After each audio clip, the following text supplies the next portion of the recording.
Muy buenos días, les damos la bienvenida a todos los que nos están acompañando hoy día.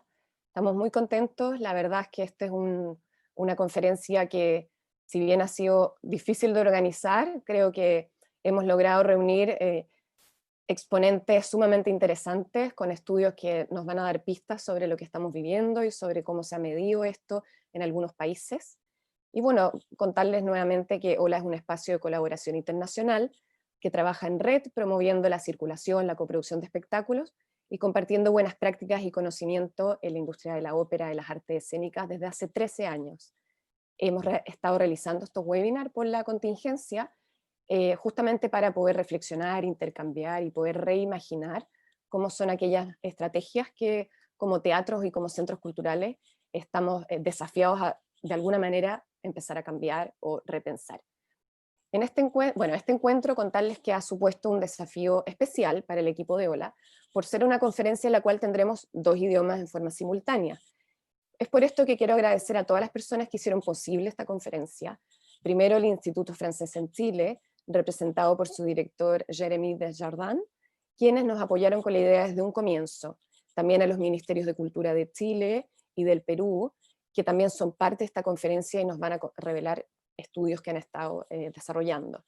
La producción del video, queremos también agradecer a Yarin Contreras, quien hizo la traducción que vamos a mostrar sobre la presentación de Loop, también a Álvaro Silva, quien editó el video y todos los subtítulos, y por supuesto al equipo de OLA, a Paulina Ricciardi y a María Ignacia Cominetti por todo el apoyo. Por último, comentar que Amala Sampierre, quien es coordinadora general del Teatro Finisterra, está haciendo la traducción simultánea, consecutiva para Loop, así que también queremos agradecerle profundamente porque Amala está con un estreno esta tarde, así es que sabemos lo que para ella implica estar con nosotros ahora dándonos tiempo esta mañana. Bueno, agradecer también a las personas que están en el YouTube viendo, empezando a ver esta charla, y quienes nos van a seguir mirando días después cuando esta información quede subida. Bueno, entrando ya en el tema, nos reunimos frente a un tema contingente que hemos estado viviendo en los meses de pandemia y que tiene que ver desde una perspectiva de gestión de la cultura, y es la problemática y el desafío de los públicos. En esta charla tendremos, por medio de nuestros panelistas, tres abordajes desde perspectivas de países distintos. Contaremos con la sexta edición de la encuesta sobre prácticas culturales del Ministerio de Cultura francés, encuesta que se realiza desde el año 1973 y que ha ido arrojando distintas ediciones.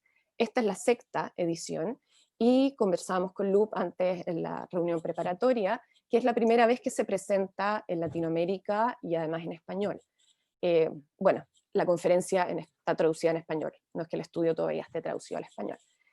Después, tenemos también al Gran Teatro Nacional del Perú, que realizó hace un mes un estudio sobre audiencias digitales.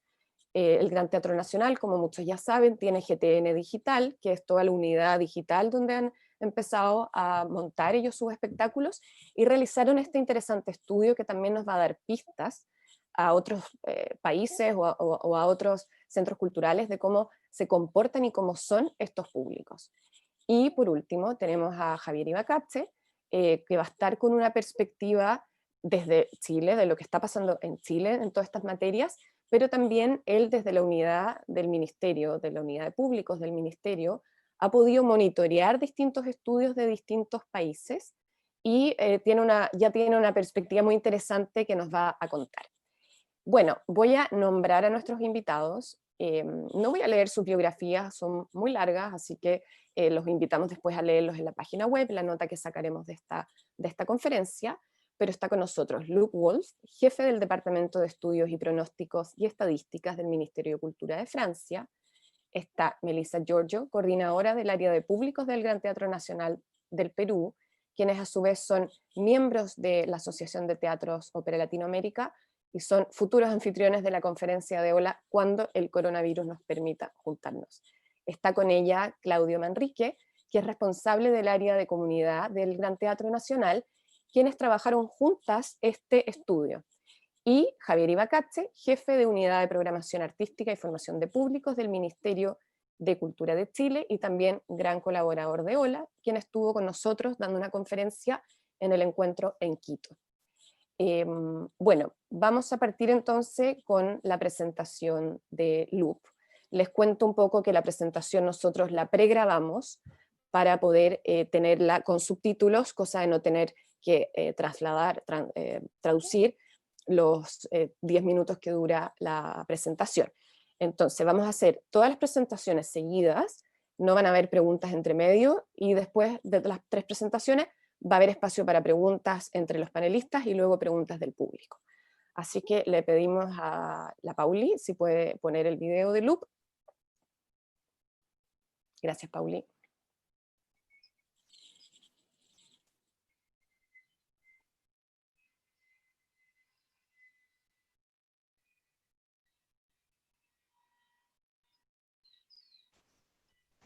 Bonjour, je voulais commencer par remercier Alejandra Martí de cette opportunité de vous parler aujourd'hui, de cette publication « 50 ans de pratiques culturelles en France » que nous venons de publier dans les collections du ministère de la Culture et du département des études, de la prospective et des statistiques.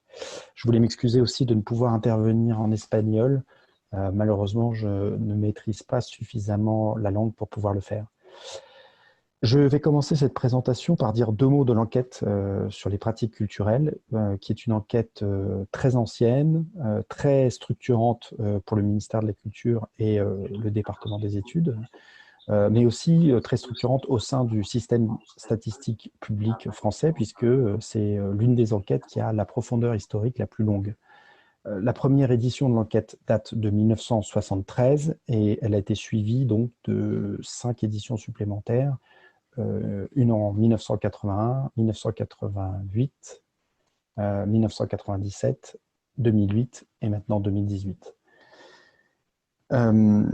Tout au long de ces presque 50 ans d'enquête, la méthodologie et les objectifs sont restés très fidèles à ce qu'ils étaient au départ. Et c'est ce qui permet des exploitations longitudinales en profondeur avec une très bonne qualité d'enregistrement des réponses.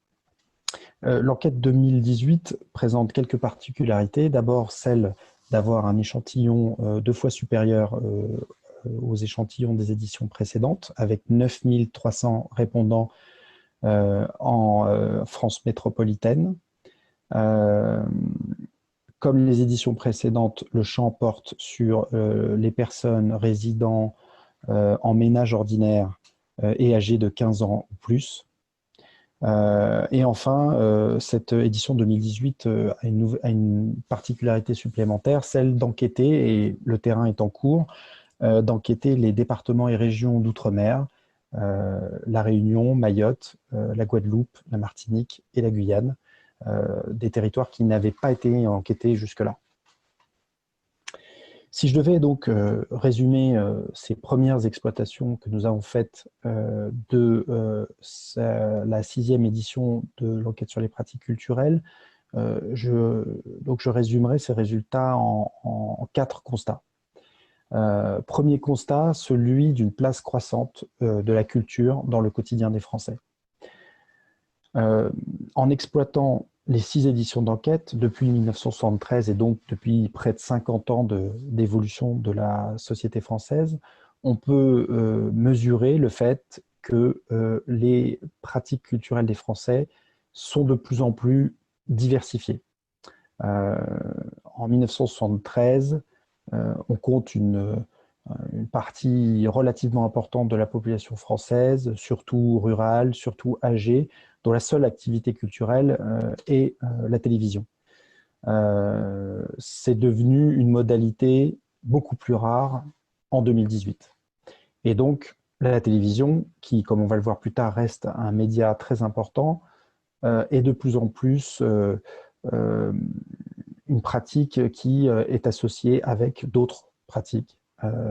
Le spectacle vivant, la musique, la lecture et on va le voir bien sûr les pratiques numériques. Donc, je le disais, les pratiques audiovisuelles demeurent très importantes dans la société française, même si elles connaissent un léger recul dans les 10 dernières années. 78% des Français regardent quotidiennement la télévision en 2018. Ils étaient 87% en 2008. 60% écoutent quotidiennement la radio. Ils sont 67% en 2008. Donc voilà, les médias traditionnels continuent d'occuper une place très importante dans le quotidien, mais en léger recul. Ce qu'on observe en revanche dans les 10 dernières années, c'est une progression très rapide de l'écoute quotidienne de musique. 57% des Français écoutent quotidiennement de la musique, ils étaient 34% en 2008. Et donc, on va le voir aussi, une progression de l'écoute de musique enregistrée très liée au développement des pratiques numériques. Mais un troisième constat au sein de ce premier résultat qui est important à retenir, ce n'est pas seulement les pratiques à domicile, pratiques culturelles à domicile qui progressent, mais également la fréquentation des lieux culturels. 63% des Français sont allés au cinéma en 2018, ils étaient 57% en 2008. Et on retrouve des progressions aussi notables dans la visite des sites patrimoniaux ou encore dans le spectacle vivant. Donc voilà, premier constat, place croissante de la culture dans le quotidien des Français. Deuxième constat qui est un peu lié au premier, mais qui est en fait un développement du premier, l'essor considérable en 10 ans des pratiques culturelles numériques. Donc le numérique, bien sûr, existe avant 2008, mais dans les 10 dernières années, ce qui est manifeste, c'est que les pratiques numériques sont devenues très transversales au sein de la population française et ont désormais été adoptées, y compris par des catégories de population qui jusque-là n'étaient pas forcément très familières du numérique, qu'il s'agisse des personnes âgées, des personnes vivant en milieu rural, des moins diplômés, etc. Il y a eu un rattrapage extrêmement fort de ces catégories en termes de pratiques numériques. Donc l'écoute de musique enregistrée, j'y reviens, a progressé et elle a beaucoup progressé avec le développement des pratiques d'écoute en flux et donc le streaming. En 10 ans, les pratiques de consultation de vidéos en ligne, les pratiques de consultation de réseaux sociaux sont devenues très courantes dans la population française et sont devenues encore plus courantes, bien sûr, chez les plus jeunes, chez qui la pratique quotidienne est devenue majoritaire. Enfin, là aussi, troisième constat au sein de ce deuxième résultat, l'importance des jeux vidéo dans la population française, pratique qui a cru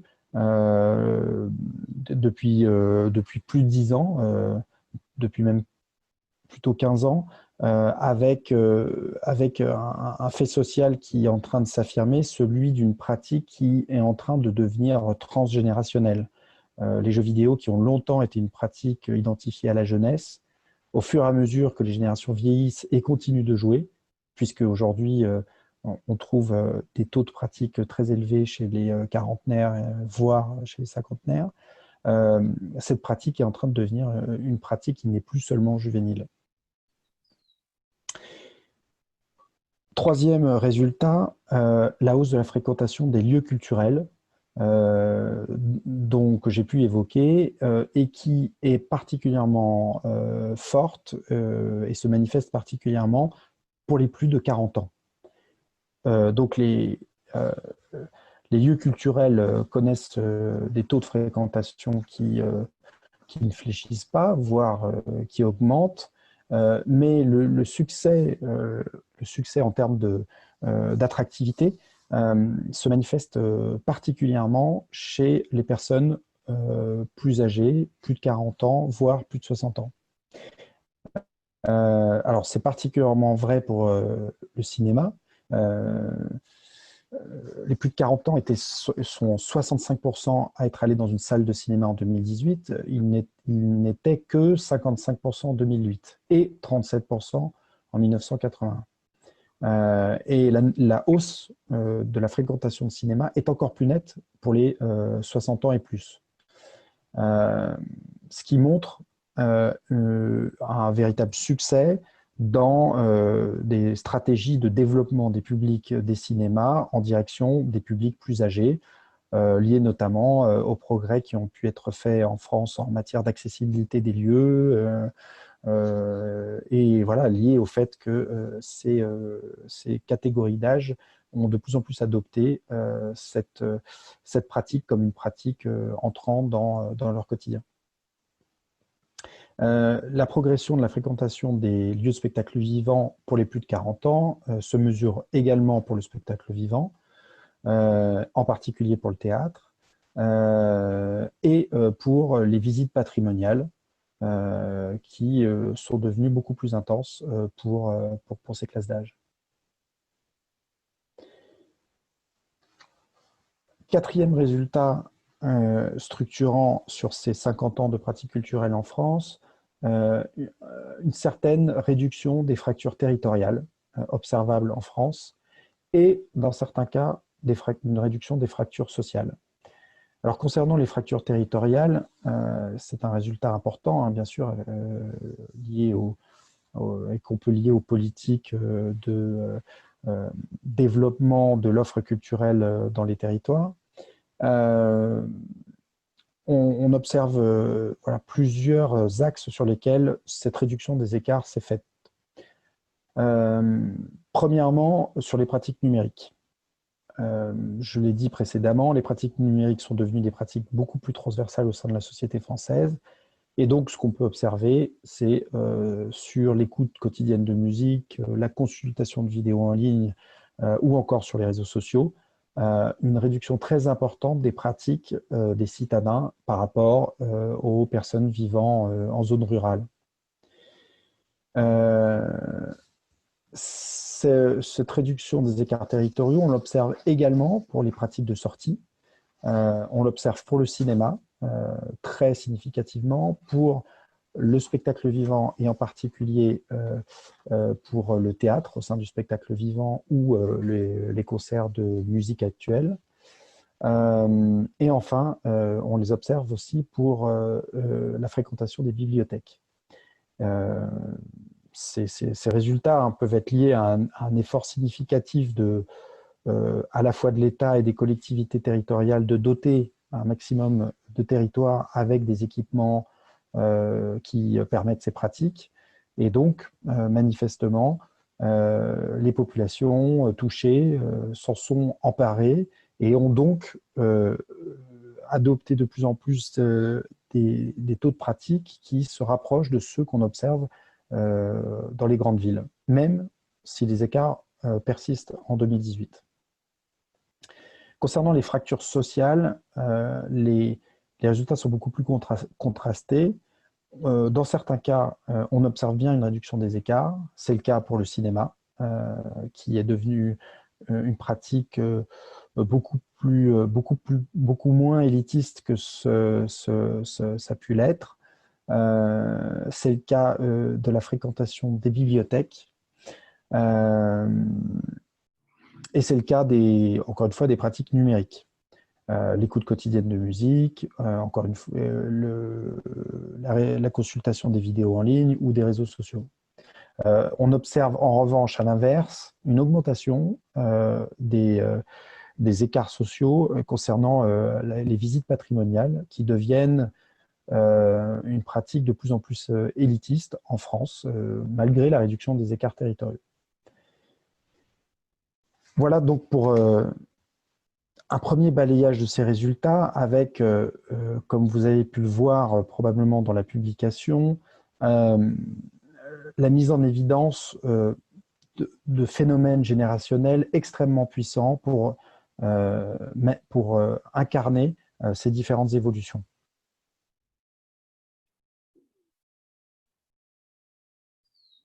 Muchas gracias, Loop, Loop en video.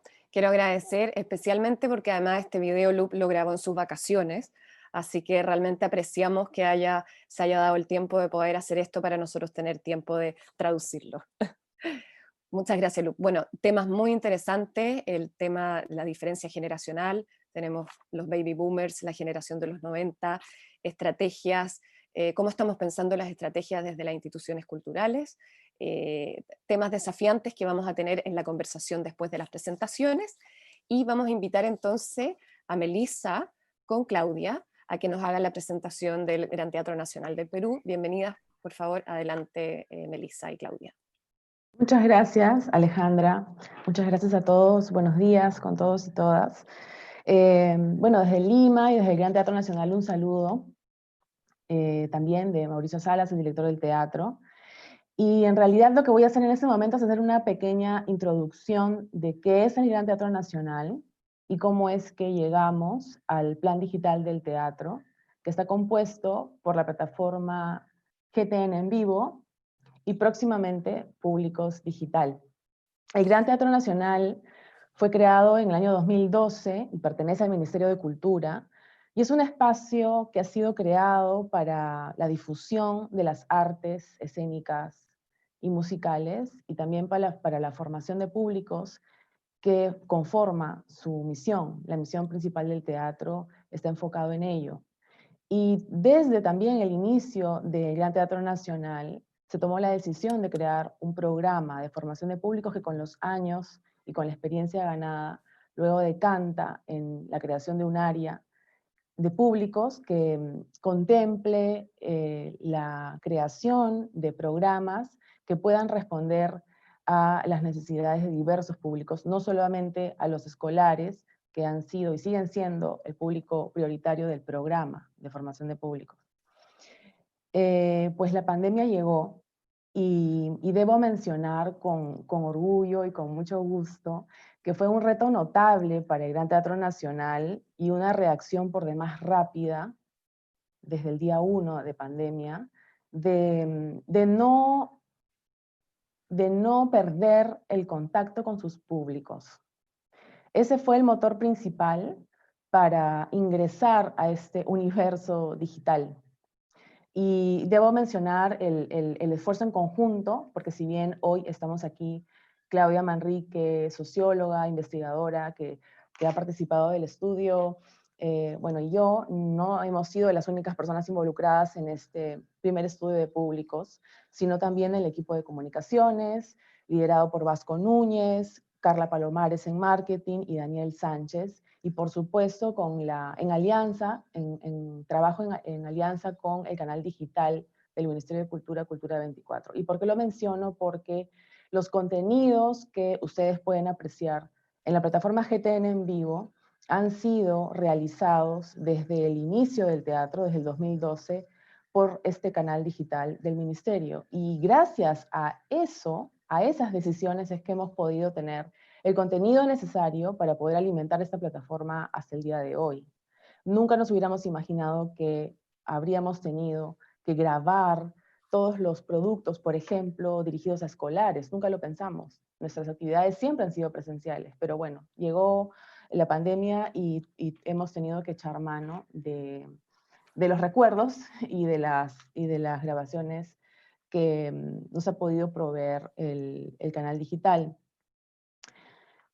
En una segunda etapa, lo que vamos a poder ofrecer a la ciudadanía son contenidos nuevos, contenidos producidos, también grabados por el canal digital del Ministerio, pero también en alianza con IRTV, TV Perú, el canal del Estado, el canal de televisión del Estado, con la intención de ir alimentando y diversificando los contenidos para los diversos públicos del teatro. Claudia lo que va a mencionar en unos minutos son los resultados del estudio, del primer estudio que hemos hecho para conocer los perfiles de las audiencias digitales que se han sentido atraídas por la oferta de GTN en vivo. Debo mencionar que ya tenemos luego de 3 meses una actualización de los resultados de este estudio, porque seguimos preguntándole a las audiencias qué es lo que piensan de los contenidos, qué es lo que piensan de la plataforma, por qué es que se han acercado a nosotros de esta manera, si es que es su primera vez con nosotros, que ese es un dato que ya adelanto, que me ha parecido fantástico, que luego de 3 meses de haber hecho el estudio, estamos reconociendo que hay un gran porcentaje de público, de audiencias, en todo caso, que nos están conociendo por primera vez gracias a la plataforma digital. Como también que hay una variación en el porcentaje de grupo etario, ¿no? En el estudio habíamos mencionado que más del 35% de los usuarios eran población joven, y después de 3 meses ese índice ha cambiado, y lo comentará Claudia. Yo lo que quisiera mencionar es que para nosotros ha sido vital tomar la decisión de trabajar un estudio como este, que por supuesto no va a ser el primero, que va a costar mucho ser constantes por el día a día, pero creo que es vital. Siempre se menciona la importancia de tener que medir nuestras acciones para tomar mejores decisiones, pero sobre todo es para conocer a quiénes estamos llegando y cómo es que estamos llegando. Y entonces siento que este año se va a convertir como el insumo del diagnóstico. O sea, va a ser como las herramientas que vamos a poder obtener para poder desarrollar un diagnóstico y trabajar hacia el próximo año y los subsiguientes acciones para seguir en contacto con los públicos o hacer modificaciones. Pues llegó la pandemia y lo que creo que lo que nos invita es a regresar a las bases, a regresar a pensar quiénes somos, a pensar en nuestra misión, en quiénes somos como institución, en nuestro caso pública, y qué queremos. Puede parecer un poco bobo quizás, pero creo que es fundamental no perder de vista quiénes somos, qué hacemos y para quiénes lo hacemos. Eso marca el camino. Y cuando, ojalá pronto, ingresemos a la fase 4, que es cuando, por lo menos en Perú, espero que el próximo sea el próximo año, podamos regresar a los espacios públicos. Si bien eso va a ser en el mediano y largo plazo, desde ya tenemos que empezar a trabajar la confianza. El público va a regresar al teatro como espacio físico en la medida que el espacio te brinde las posibilidades de sentirte cómoda, cómodo y seguro. Y eso va ligado a qué vas a programar. Para nosotros estamos en un momento en el que vamos a empezar a trabajar la nueva programación del próximo año, porque definitivamente va a generar un cambio.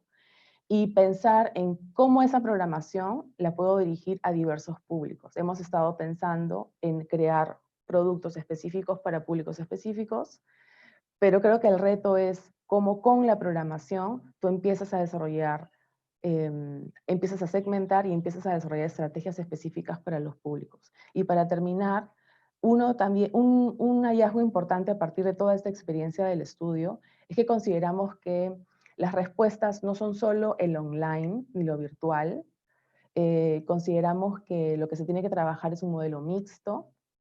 Sí lo virtual, sí lo online, pero también hay que continuar con las estrategias de educación, las estrategias de formación de públicos, trabajar bien los contenidos, qué cosas les estamos diciendo a los públicos desde la web, desde los programas de mano virtuales hoy, desde las infografías o desde la información de las páginas web, pensar en la participación aún, mejor dicho, sin que sea presencial, pero participación al fin y al cabo, porque ya hemos visto muchas veces las experiencias virtuales en las que se abren los chats y el público comenta, y eso les agrada mucho. Hay muy buenas anécdotas de GTN en vivo de cómo el público reacciona con emoticones, con mensajes entre ellos sin conocerse. Y entonces la participación, lo virtual, seguir con la educación y la formación de públicos y la interdisciplinaridad, porque no solamente es grabar y presentar el espectáculo en las redes, sino cómo el contenido que tú vas a empezar a crear para este nuevo escenario puede contemplar otras disciplinas. Y lo último es recordar que cuando se habla de engagement, y eso creo que es vital y en verdad es una cosa que me emociona muchísimo, cuando se habla de vincularnos con los públicos, tenemos que recordar, como lo ha mencionado, bueno, Alan Brown y en el arco de implicación, lo que importa y el vínculo con el público es qué haces después. ¿Qué estamos haciendo después de que en este contexto nos ha visto a través de la plataforma? Si estuviéramos hablando de lo presencial, ¿qué estamos haciendo después que la persona ha acudido a tu teatro? No solamente ponerle toda la energía a que llegue al espectáculo, a que asista a tu teatro y de ahí nos olvidamos de ese espectador, sino que estamos haciendo después, y es ese lapso de tiempo entre el después y la siguiente vez que te visita o en este contexto que te ve. Eso como ideas generales, y le paso a Claudia para que pueda compartirnos los resultados del estudio.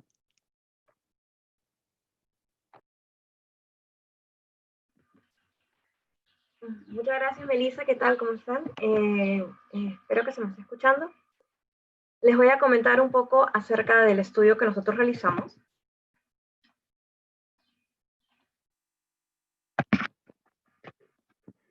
Les voy a comentar, como decía, un poco acerca del estudio que nosotros realizamos. Vamos a ir a esa parte. ¿Cuál fue nuestra motivación? Para nosotros, en verdad, empezamos por reconocer que el panorama había cambiado. Era un principio muy honesto que era para nosotros reconocer que necesitábamos retroalimentación de parte de nuestros públicos para movernos en este nuevo contexto. En ese sentido, para nosotros era importante ir más allá de averiguar qué aprobación tenía o no esta nueva plataforma, sino en verdad conocer sus impresiones y las cosas que estaban pasando alrededor de este relacionamiento, ¿no? Todo esto surge también porque para nosotros es muy, muy importante tener información para tomar más y mejores decisiones, ¿no? Y al mismo tiempo que iniciar espacios internos de investigación y reflexión. En ese sentido, en este primer estudio, los principales hallazgos fueron que hacia el 12 de mayo del 2020, y iniciando el 27 de marzo, que fue nuestra primera medición, habíamos tenido ya 204,000 visualizaciones. Dentro de las personas que accedían a la plataforma de GTN en vivo, 46% eran mujeres y 54% eran varones, lo que de alguna manera difería con la data anterior que nosotros teníamos, que era para actividades presenciales.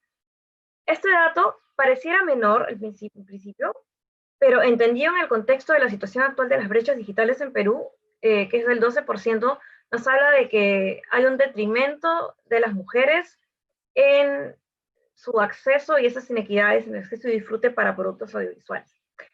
Dentro de la edad, vimos que el segmento más importante era el de jóvenes, que estaban entre 25 y 34 años, que sumaba el 33.5%.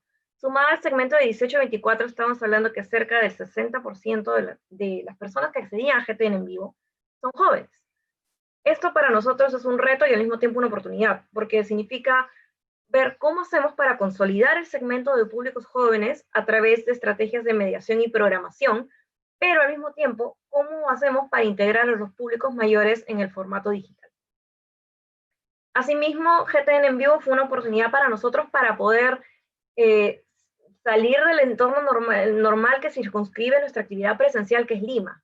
Entonces, al GTN en vivo nos dio la posibilidad de que personas, audiencias actuales, potenciales públicos, pudieran acceder a nosotros, a nuestro contenido y familiarizarnos con ellos. Especialmente en Perú, los departamentos que más accedieron a nuestros contenidos fueron Piura, Lambayeque, La Libertad, Ancash, Lima, Cusco, Arequipa y Tacna. Y a nivel internacional, España, Estados Unidos, México, Argentina y Colombia. Asimismo, dentro de los principales hallazgos,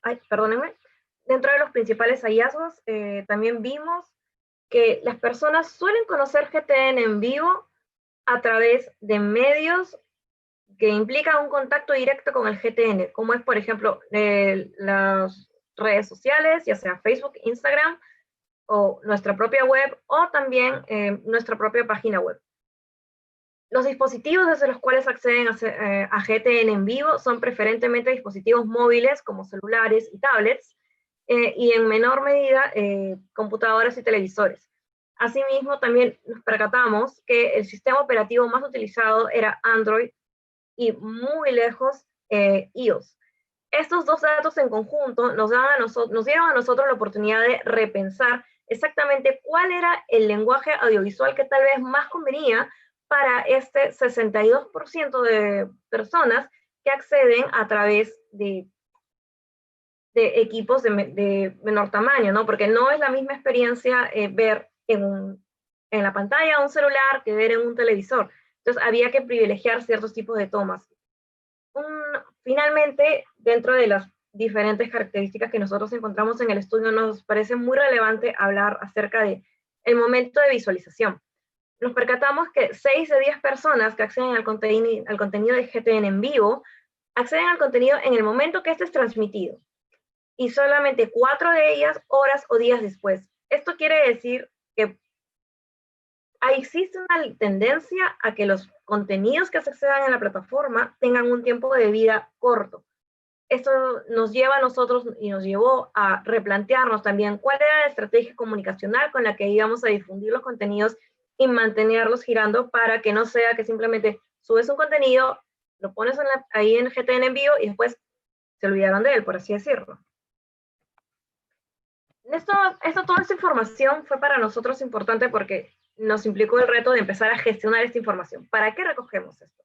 Luego de esta información que hicimos en el primer estudio, nos enfocamos principalmente en dos cosas. Mejorar las estrategias de comunicación desde redes sociales y plataformas, y al mismo tiempo buscar una estrategia de cómo contactar más directamente con las regiones. Por ejemplo, aquí les estoy mostrando un par de piezas gráficas con las que empezamos a potenciar nuestra comunicación de manera posterior a este primer estudio, para así empezar a incidir en esas dos líneas que para nosotros son importantes.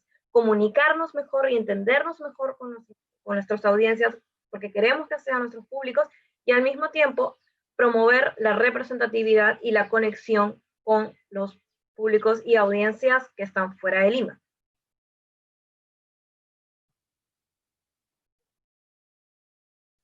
Las perspectivas de futuro para GTN Digital y los públicos, para nosotros es súper importante comprender y entender que el mundo digital llegó para quedarse. A partir de ahora, como dice bien Melissa, ya estamos entrando a una nueva etapa en la que tenemos que conjugar tanto estrategias digitales como estrategias presenciales con nuestro relacionamiento con los públicos. Esto nos implica el repensar desde el diseño y la creación del contenido artístico, porque lo digital tiene su propia lógica y no podemos traslapar las lógicas de lo presencial a lo digital, porque las personas no están accediendo al producto de la misma manera, y por lo tanto las variables que están alrededor del mismo son diferentes y debemos tomarlas en cuenta al momento de diseñar. Y dentro de ello, el lenguaje audiovisual adquirió para nosotros una mayor primacía, porque tenemos que integrarlo ya desde la concepción del contenido escénico que creemos, ya sea tanto para el contenido de programación como para el contenido de mediación artística que realizamos desde las áreas de público.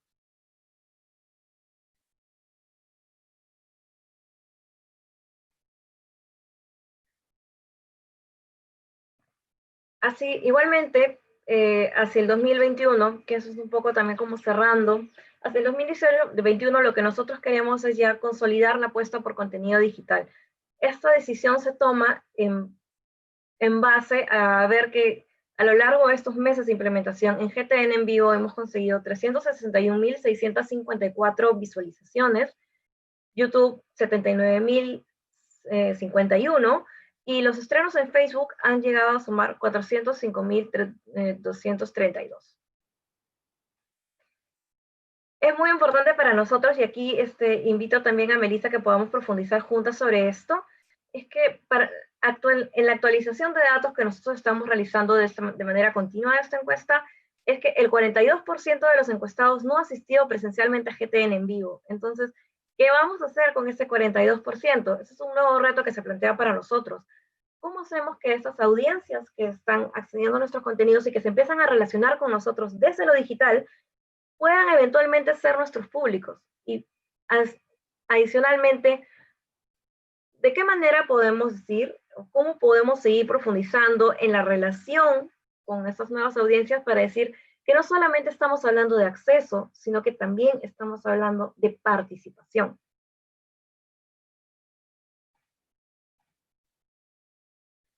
Finalmente, a futuro, nosotros lo que tenemos es pensados consolidar nuestras alianzas, tanto con el Minedo como con TE Perú, ya que consideramos que lo no presencial va más allá de lo digital. Entonces, si bien nosotros desde GTN en vivo trabajamos todo este mundo del campo digital y próximamente desde la plataforma GTN Públicos, las alianzas con Minedu o TV Perú nos permiten llevar nuestros mismos contenidos, tanto de mediación como de programación, a diferentes medios de comunicación o vías de comunicación que no necesariamente están permeadas por la lógica del Internet.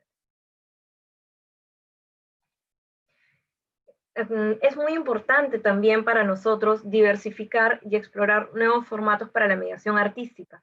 Por ejemplo, estamos pensando en realizar podcasts o videos introductorios a determinados tipos de géneros u obras para familiarizar a las personas y a los jóvenes especialmente con determinados tipos de contenidos artísticos. Y no podríamos dejar de compartir esto que es muy importante para nosotros, que es algo que asumimos como un reto importante y como una verdad dentro de nuestro trabajo, es que más audiencias, más públicos más diversos, pero sobre todo con mayor equidad. No podemos trabajar sin tomar en cuenta las brechas digitales de géneros que permean las lógicas de acceso a contenidos digitales. Tenemos que siempre estar continuamente pensando en cómo desde nuestros contenidos también estamos pensando en este reto y en esta realidad a la que nos enfrentamos.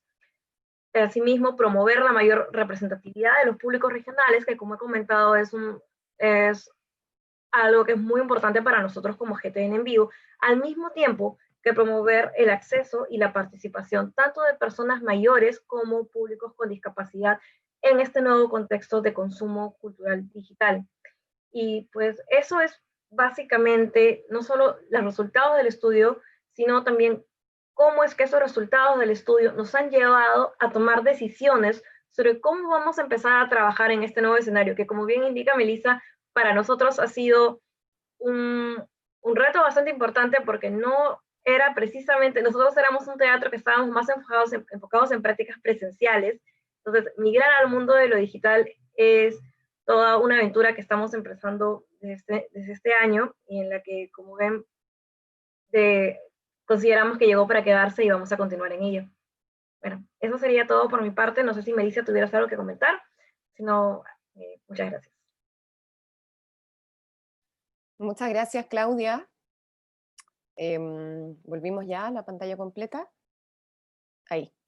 Muchas gracias, Claudia. Gracias, Melissa. Bueno, como ya estamos un poco en el tiempo, las invito a que hagamos los comentarios después. No sé, Melissa, salvo que haya algo como impostergable que quieras decir para cerrar. No, nos hemos pasado del tiempo. Muchas gracias, Alejandra. Dale, perfecto. Bueno, súper interesante lo que me tomé muchas notas. Yo ya había leído el estudio, pero realmente el tema de la brecha de género se confirma. Ya teníamos un estudio reciente de ONU Mujeres que solamente viene a confirmar lo que estamos viendo ahora con el Zoom de ustedes en Perú. Interesante el abordaje territorial que han podido tener a lo largo de todo Perú gracias a la conectividad, la digitalización. Grandes desafíos también respecto a la calidad de la experiencia online, porque todos sabemos que ver un espectáculo en vivo y luego verlo desde un celular jamás replica la experiencia, entonces yo creo que por ahí también tenemos grandes desafíos como gestores de artes escénicas. Javier, te quiero invitar a presentar.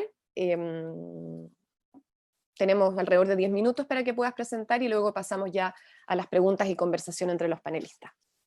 Muchas gracias Alejandra, muchas gracias por la invitación. Creo que es un momento muy oportuno después de 5 meses de confinamiento, al menos en nuestra región, comenzar a pensar los aprendizajes, comenzar a hablar de los aprendizajes y las proyecciones sobre qué pasará con los públicos, qué pasará con la participación de los públicos en el campo cultural en el próximo año, en el tiempo que viene post-confinamiento.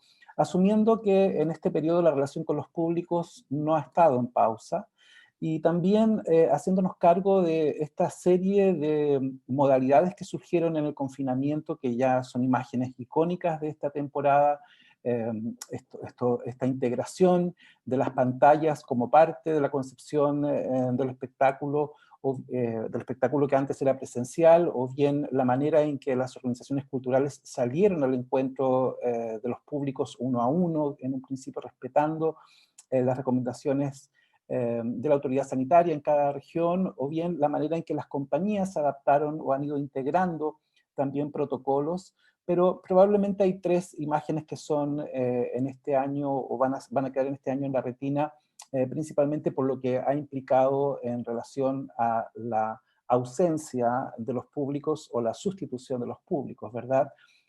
Una de ellas es la medida del Berlin Ensemble, este teatro icónico sobre participación y promoción del espectador crítico, que redujo físicamente su capacidad, y la imagen que conocimos fue, creo, una primera alerta.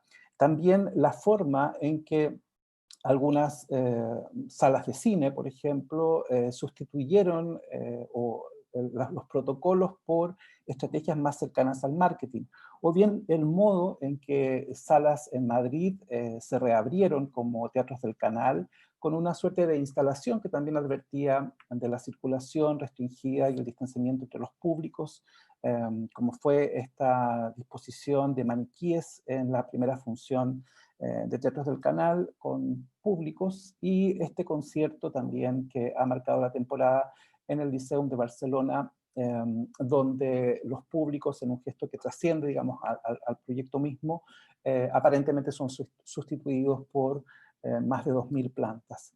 Y en la práctica de entonces hasta ahora hemos visto cómo hemos integrado en el cotidiano progresivamente algo que parecía impensable antes del COVID-19, medidas de recomendación de distanciamiento y medidas también que se trasladan al escenario con un ajuste en la modalidad de los conciertos, por ejemplo, la instalación del distanciamiento en los espacios abiertos, lo que ha ido dando forma a una, diríamos, performance o a una mirada performática del nuevo mundo, que creo que nos va a resultar familiar y que pienso que se sintetiza con este tutú de distanciamiento social que permitió el lanzamiento de una compañía de ballet. Pero creo que de esto podemos sacar 5 lecciones de momento, o 5 consideraciones a tener a la vista. Lo primero es la necesidad de revisar las nociones de públicos, audiencias y comunidades con las que veníamos trabajando. ¿Cómo vamos a seguir hablando en adelante de públicos cuando hay una suspensión en lo público de la circulación de las personas, o cuando estemos con aforos reducidos, ¿no? ¿Cómo vamos a hablar de conformación de comunidades cuando la interacción también está condicionada? Siguiendo a lo que justamente en confinamiento ha planteado García Canclini, tendremos que preguntarnos de nuevo cuándo hay públicos y para qué se es público. Lo segundo tiene que ver con algo que de alguna manera ya se planteaba en la presentación anterior del Gran Teatro Nacional, sobre los nuevos públicos o las nuevas audiencias digitales que están accediendo a contenidos. ¿En qué medida se construyen nuevos vínculos? ¿Cómo se sostienen esos nuevos vínculos? Indudablemente se han diversificado las audiencias que acceden a los contenidos digitales que se han puesto en línea, pero sus prácticas culturales o sus consumos culturales siguen siendo todavía un campo por conocer. Lo mismo el desafío que implica la fidelización de esos nuevos públicos. Por otra parte, también primará en este escenario las prácticas culturales individuales que se han intensificado en este encierro colectivo, con lo que antes llamábamos nesting, esa idea, esa descripción de hábitos culturales que se contraponían de alguna manera a salir de casa, pero que ahora forzosamente se han desenvuelto, y digamos que estamos frente a un espectador conectado que no es claro en qué medida podrá recuperar o podrá contrastar la experiencia estética presencial, que es lo que se espera especialmente de las artes escénicas o artes performáticas. El cuarto punto tiene que ver con la discusión que se abre sobre cómo vamos a entender en adelante la participación cultural, especialmente la participación cultural no presencial. Ya había discusión sobre lo que significaba participación cultural hasta antes del COVID. ¿Cómo podríamos ahora señalar si la interacción digital es efectivamente participación cultural? Creo que aquí hay un campo nuevo también por discutir, sobre todo por los modelos que aparezcan en una primera etapa, en esta hibridez de presentaciones seguramente presenciales y digitales. Y por último, en estos 5 puntos que creo que son los que surgen de esta evidencia, tiene que ver con lo que ya también se señalaba en la presentación anterior, que es cuánto va a pesar la brecha digital como condicionante en adelante para la participación cultural, o cuánto va a perpetuar un acceso desigual a la oferta artística.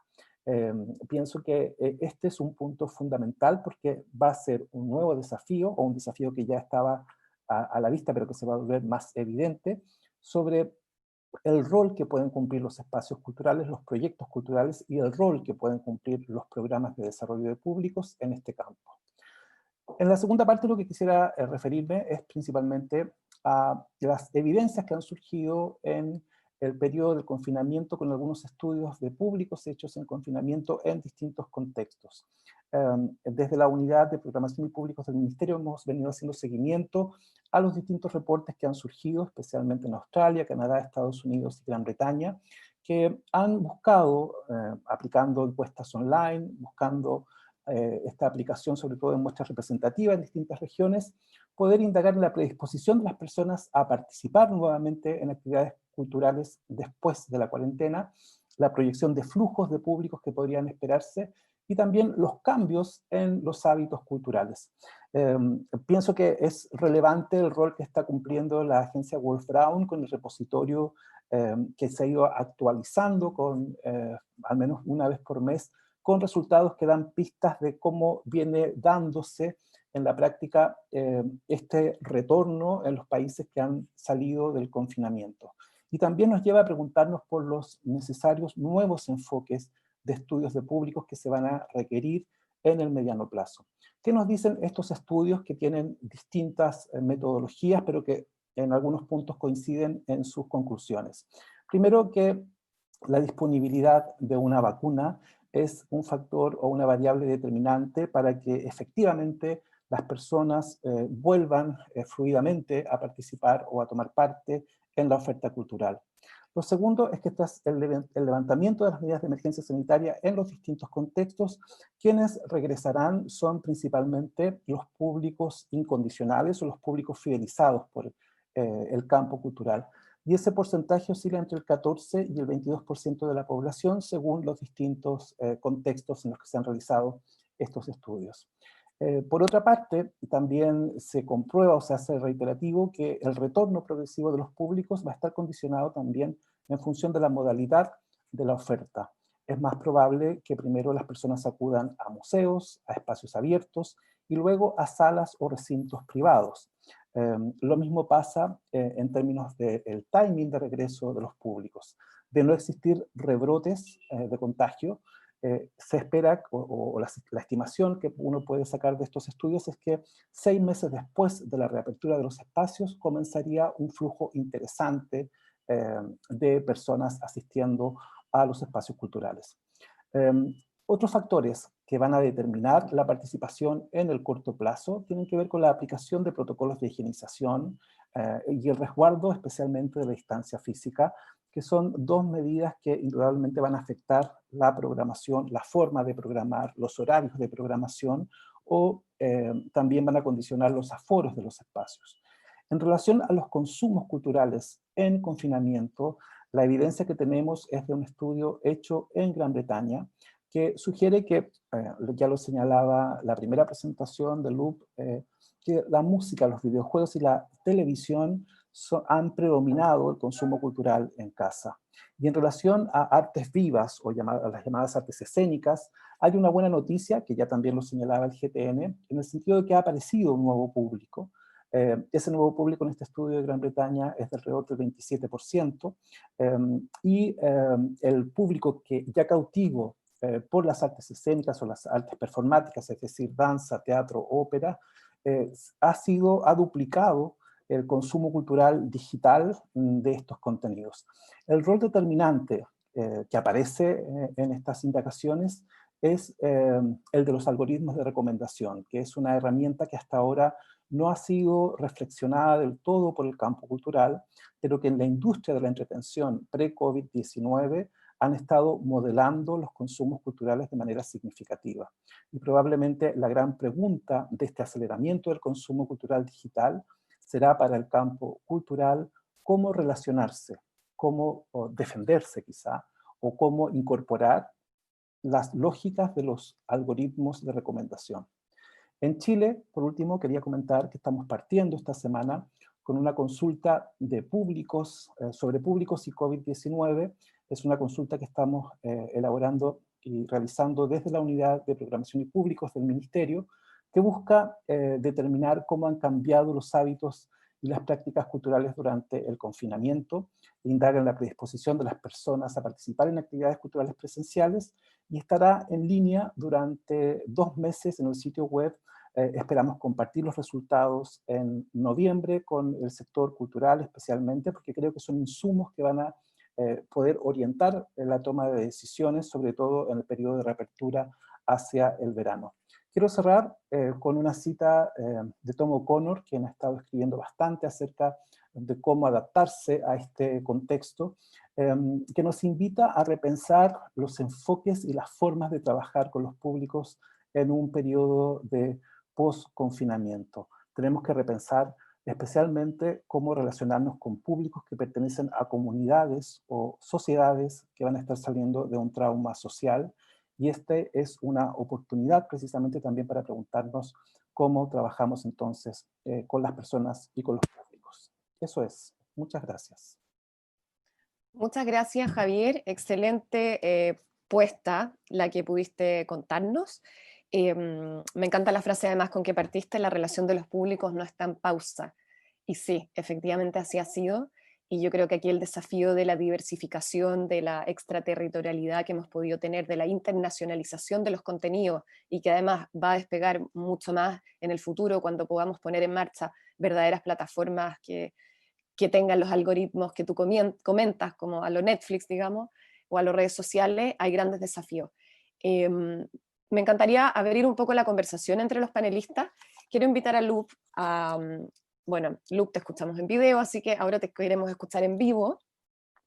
Así es que me encantaría tener tus impresiones sobre los estudios y sobre los temas que se comentaron, y después un comentario de cada uno de los siguientes panelistas, y pasamos a las preguntas del público.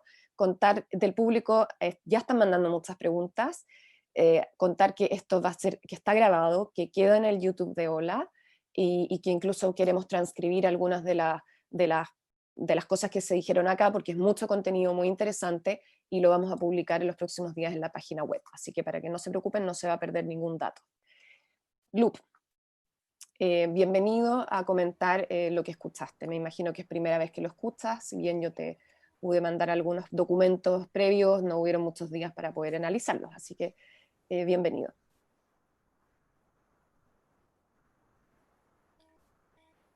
Je voudrais, merci encore pour l'occasion de discuter avec vous de ces résultats.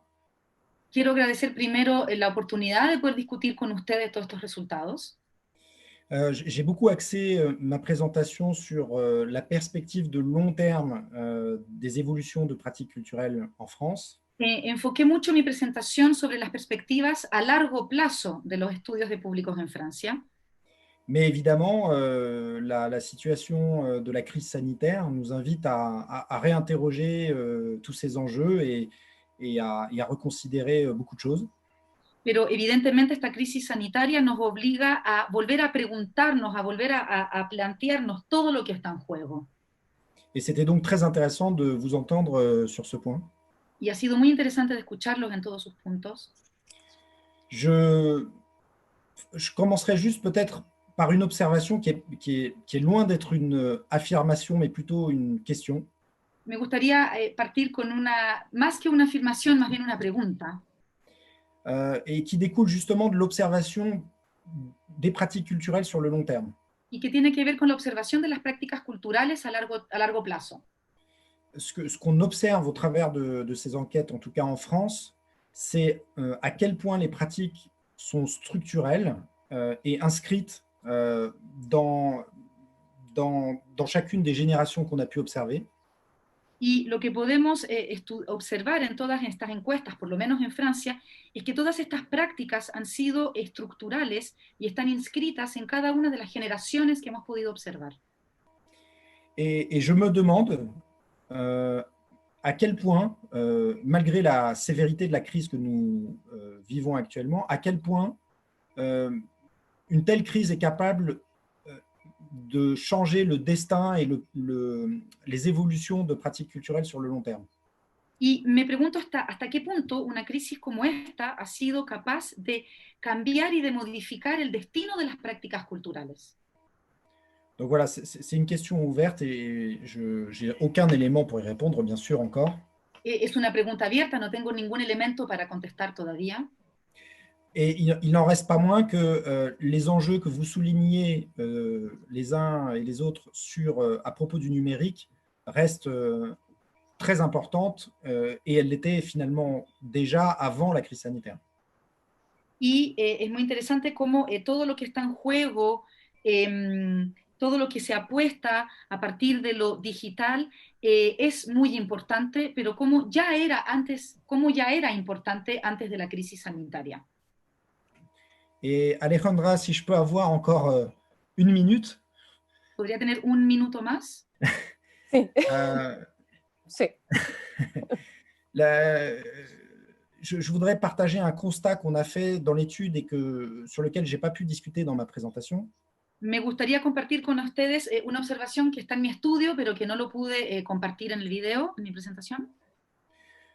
Où on a pu voir que les publics présentiels par rapport au public numérique sur des contenus de type spectacle vivant, des pièces de théâtre, des concerts, etc.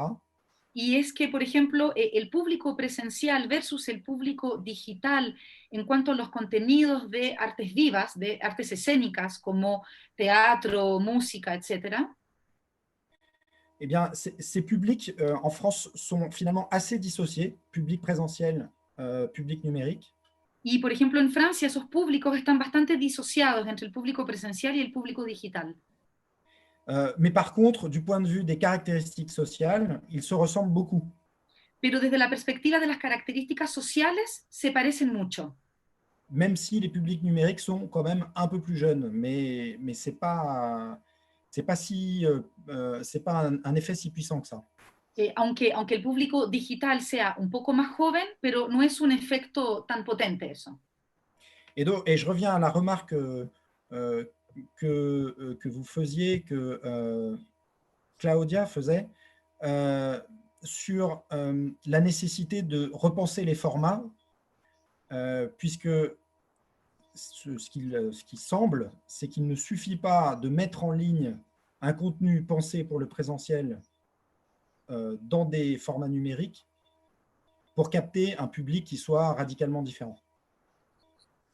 Y quisiera volver a esa observación que Claudia hacía de la necesidad de repensar el formato, en el sentido de que no es suficiente con solamente poner un contenido digital para poder captar a esas audiencias digitales. Merci. Perfecto. Muchas gracias, Lu. Me gustaría invitar a Melissa y a Claudia a poder comentar un poco más las presentaciones en 2 minutos y después Javier. Bueno, es inevitable pensar, porque estamos pensando siempre en los públicos, pero me pongo a pensar en los artistas y en las artistas, ¿no? Lo hemos visto y lo vivimos a diario. Este cambio ha sido también para ellos, ellas, ellas. O sea, verse en esa situación, verse sin público, no solamente es eso, ¿no? Sino estos nuevos formatos implica que se repiense también su labor, Yo tampoco tengo una respuesta, pero de pronto me surge esa observación, pensar en los artistas, en los músicos, en los bailarines. Voy a insistir en la necesidad imperiosa de medir, de dedicarnos, de tener la voluntad política, de dedicar tiempo, espacio, no voy a decir dinero, porque también se puede medir sin dinero. Nosotros hemos logrado este resultado, este estudio, trabajando con Google Analytics, haciendo una encuesta que está colgada perennemente en la página de GTN en vivo, en la plataforma digital. Hemos hecho, y seguiremos haciendo seguramente ajustes en las preguntas, pero es necesario dedicarse el tiempo a medir, pero también a pensar y a analizar en los resultados. Esta oportunidad que nos ha dado Ola nos ha exigido revisar nuevamente el estudio, solicitar a Marketing y Comunicación GTN una actualización de la data y darnos con la gran sorpresa que hay un 44% de personas que recién nos conocen gracias a GTN en vivo. Y van a haber muchas cosas más que vamos a sacar, pero necesitamos el tiempo para analizar y hay que dedicárselo. Y lo otro que quisiera de pronto pedirle a Javier que quizás pueda desarrollar un poquito más, porque se lo he escuchado con anterioridad, es la importancia hoy de desarrollar en las audiencias digitales el pensamiento crítico.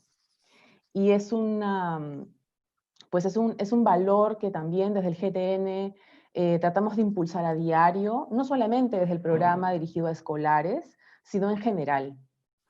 Es tanta la cantidad, es la sobreinformación a la que estamos expuestos, que hoy por hoy es necesario contribuir a que las audiencias puedan tener más herramientas para poder decidir, ver mejor, escoger mejor, discriminar mejor, no lo sé. Pero eso es algo que quisiera pedirle a Javier que pueda desarrollar. Y a Lup, a Claudia y a mí nos ha interesado, que hemos hablado por interno, nos interesaría muchísimo si pudiera profundizar en las prácticas digitales en adultos mayores, que es un público al que el GTN se dirige mucho, así como también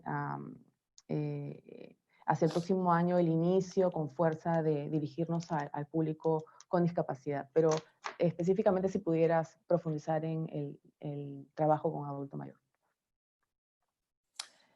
Muchas gracias, Melissa. Javier, comenta tú tanto lo que te pedí la Melissa como lo que quieras comentar de los otros estudios, por favor. Sí, muchas gracias. A mí me parece muy relevante la presentación del LUP, sobre todo porque Francia ha sido siempre un referente desde Latinoamérica sobre la reflexión en la participación cultural y especialmente en el campo de los estudios de públicos. Entonces, tener noticias de primer ciclo de 50 años de evolución de estudios de públicos es muy relevante.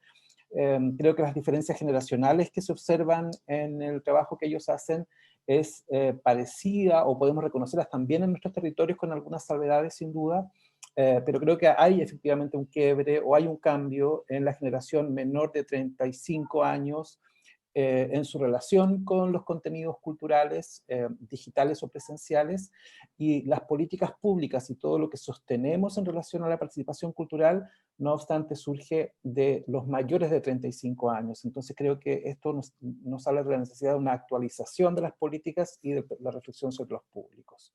Ahora, sobre lo que comentaba Melissa, creo que el principal desafío que viene en el mediano plazo es cómo revisamos todo lo que llamamos estrategias de mediación, ¿no? Todas las estrategias de formación de públicos, todas las estrategias de fidelización, de implicación de públicos.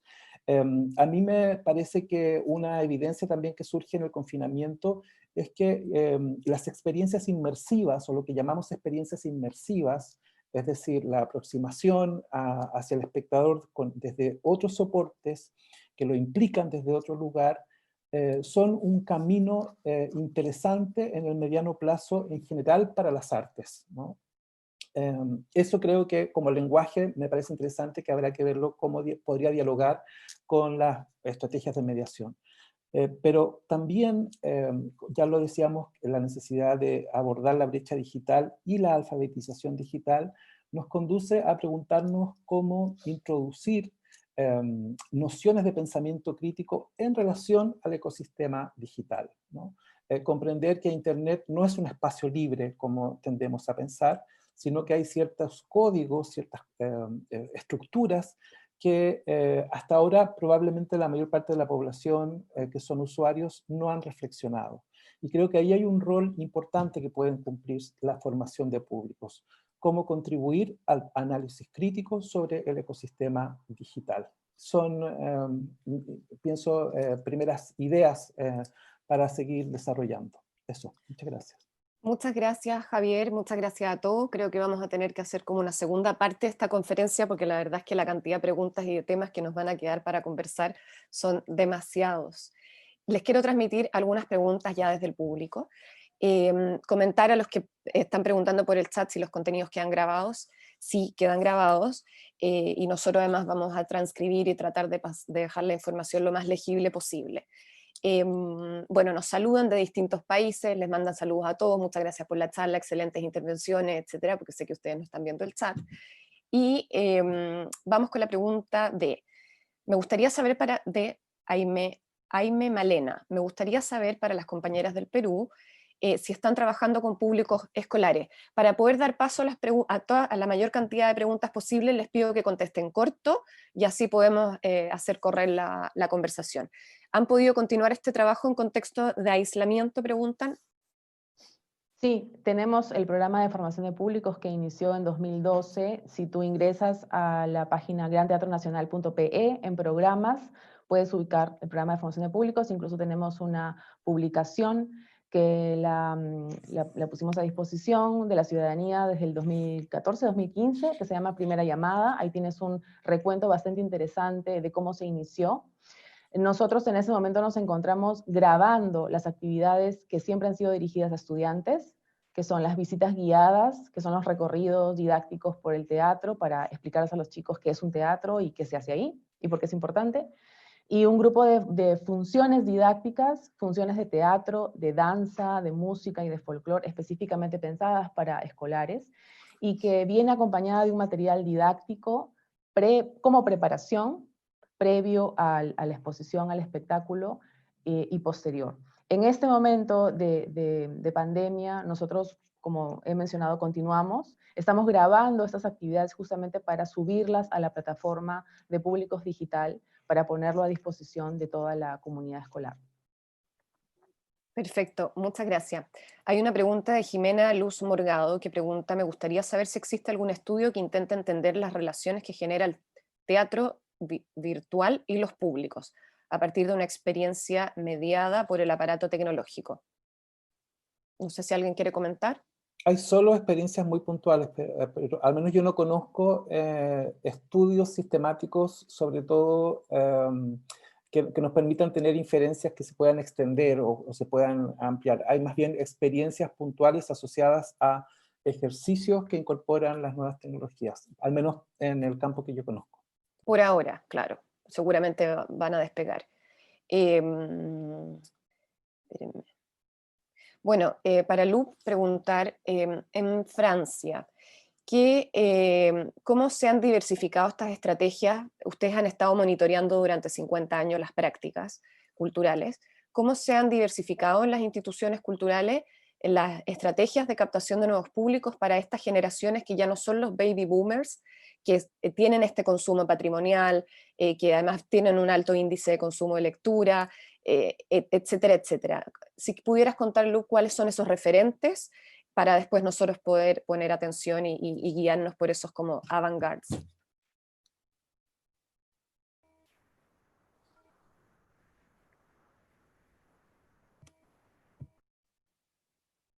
Alejandra, Dígame. por favor. Sí. ¿Puedes repetir la pregunta, por favor, más lento y más pausado para que yo pueda traducirle de manera más acorde a te la voy a simplificar. Si en Francia, teniendo esta información de estos 50 años, pero en relación a las dos generaciones que se distinguen entre los baby boomers y luego la G90, que es a partir de los 90, ¿cómo se han diversificado esas estrategias de públicos y qué instituciones están siendo un poco los pioneros en estas nuevas estrategias de mediación que veníamos conversando recién.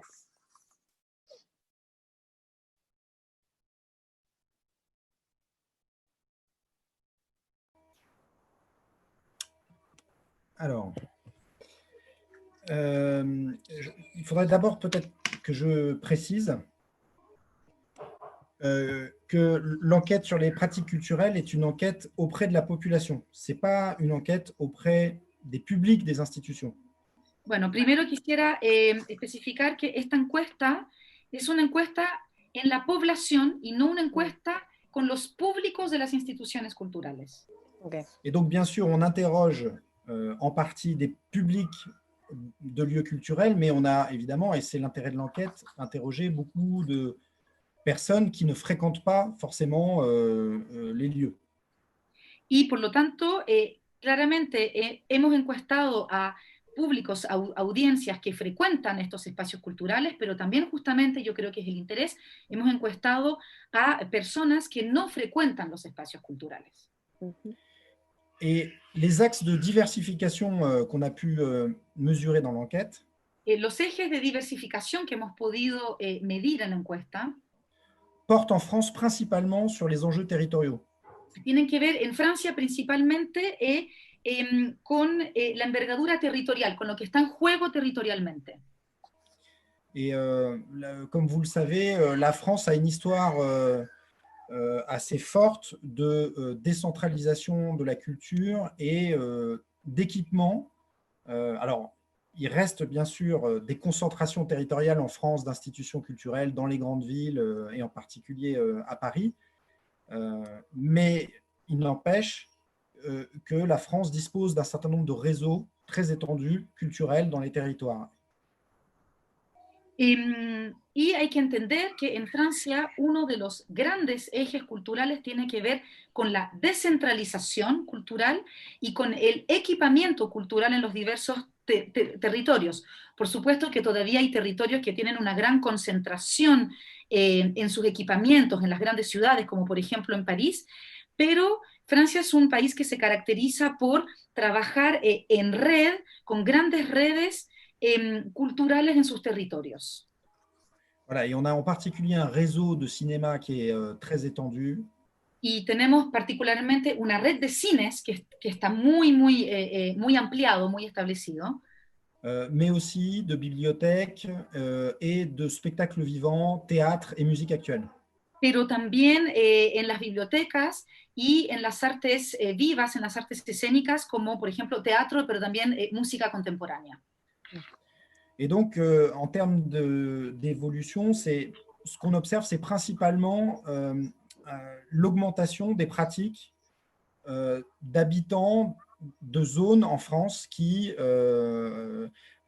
rurales ou des petites villes qui se sont de plus en plus mis à fréquenter les lieux culturels. Y a lo largo de esta evolución hemos podido observar un aumento de las prácticas culturales, sobre todo en aquellas personas que viven en zonas rurales o en ciudades más pequeñas. Voilà, et du coup, du point de vue, par contre, des écarts sociaux de pratique, comme je le disais en fin de présentation, on voit des réductions d'écarts pour certaines disciplines, mais ces écarts restent malgré tout très importants en France. En cuanto desde el punto de vista de las brechas sociales en las prácticas culturales, hemos podido observar una reducción bastante significativa en estas brechas, pero sin embargo son brechas que siguen existiendo. Et à cela, pour finir, je voudrais rajouter une observation qui concerne les générations les plus récentes. Y para terminar, quisiera agregar una observación que tiene que ver con las generaciones más recientes, pour lesquelles on voit la montée en puissance des pratiques numériques. Para quienes vemos el aumento en potencia de las prácticas digitales. Et une réponse, une évolution contrastée du point de vue de la fréquentation. Y una evolución contrastada desde la perspectiva de la frecuentación, de la frecuencia. Une partie d'entre eux articulent très bien pratique numérique et pratique présentielle de la culture. Una parte de entre ellos articula muy bien la práctica digital con la práctica presencial de la cultura. Une autre partie semble, je dis semble parce qu'il va falloir des observations ultérieures pour le confirmer, mais une partie semble adopter presque exclusivement des pratiques numériques. Y otra parte pareciera que, digo pareciera porque habrá que hacer estudios a futuro, pero la otra parte pareciera que está adoptando solamente las prácticas digitales. Voilà. Perfecto, muchas gracias, Lu. Vamos a dar paso a una última pregunta porque ya estamos en la hora. Esta conferencia sabíamos que iba a ser más larga por el factor de la traducción y es para el Gran Teatro Nacional. Esperemos un segundo. Bueno, preguntan también si Canal GTN se creó por la pandemia o ya existía. Creo que ya existía, ¿no, Melissa? ¿O se creó por la pandemia? No, GTN en vivo, eso es lo bueno que nos trae la pandemia. Okay. Vivo es el hijo de la pandemia. Sí. Bueno, con respecto... preguntan también cuál fue el foco de público como que ustedes se adecuaron. Pregunta Cecilia Herrera, aquí del Municipal de Santiago. ¿Cuál es la población a la que se aplicó la encuesta? Si se realizó vía mail o bases de datos de ustedes. Eso es también una pregunta corta. Claudia, ¿tú quieres responder? Nosotros aplicamos esta encuesta era una encuesta libre, voluntaria, a que las personas podrían responder ya sea antes, durante o después de la visualización de los contenidos de GTN en vivo. También se puso a disposición de manera libre a través de las redes sociales para un poco ver si es que a lo mejor después de alguna visualización algunas personas podían acceder a hacer esta encuesta, pero básicamente constituye esa la población con la cual trabajamos en esta oportunidad. Perfecto. Bueno, aquí es una especie de pregunta-comentario, pero encuentro que es interesante la distinción que hace Josefina Rublex. Dice, con respecto al material que pusieron a disposición digitalmente, ¿tuvieron diferente repercusión de contenido tradicional, o sea, registros de contenido antiguo, versus contenidos hechos durante el confinamiento? Esto yo creo que es un tema transversal a la conversación y es un poco una de los desafíos que quizás tenemos como artes escénicas, así que si alguien lo quiere comentar, Javier, de repente, si pudieras comentar esa última pregunta y con eso cerramos. Sí, yo creo, ya lo decía Melissa, pero creo que los públicos no los podemos disociar, en el campo cultural al menos, de las estrategias de programación. Es un binomio, ¿no? Todo así lo demuestra. Por lo tanto, si vamos a seguir reflexionando de públicos post-confinamiento, también deberá surgir una reflexión sobre programación, modalidades de contenidos, modalidades de producción, pero sobre todo estrategias de programación. Creo que esa es una conversación que está pendiente si los espacios y la oferta en general artística va a seguir pensándose como se pensaba antes del COVID-19 o va a haber un genuino replanteamiento de cómo generar nuevas estrategias de programación. Desde el campo de los públicos la pregunta sería también cómo podríamos involucrar efectivamente e implicar efectivamente de manera concreta a los públicos en esas estrategias de programación. Es una oportunidad para quizá abandonar el espacio seguro de los programadores que toman decisiones aislados del contexto y proponen una conversación, sino que entrar en un genuino diálogo con sus audiencias. Excelente cierre. Bueno, agradecer a todos los que nos acompañaron. Se conectaron, yo creo que alrededor de 150 personas todo este rato. Estuvieron todos muy activos, con muchas preguntas. Tuve que elegir lo poco que pudimos ahí rescatar. Contar que obviamente si alguien quiere hacer un contacto de manera directa o seguir preguntando por los estudios, nosotros vamos a subir la información a la página web. La próxima conferencia que vamos a tener la próxima semana es sobre salud mental y arte en tiempos de incertidumbre, con un psiquiatra y una actriz, así es que va a estar muy interesante también, es un tema que está saliendo mucho, y los dejo invitados, va a ser el próximo jueves, aquí a las 11 horas, mismo canal, misma sala.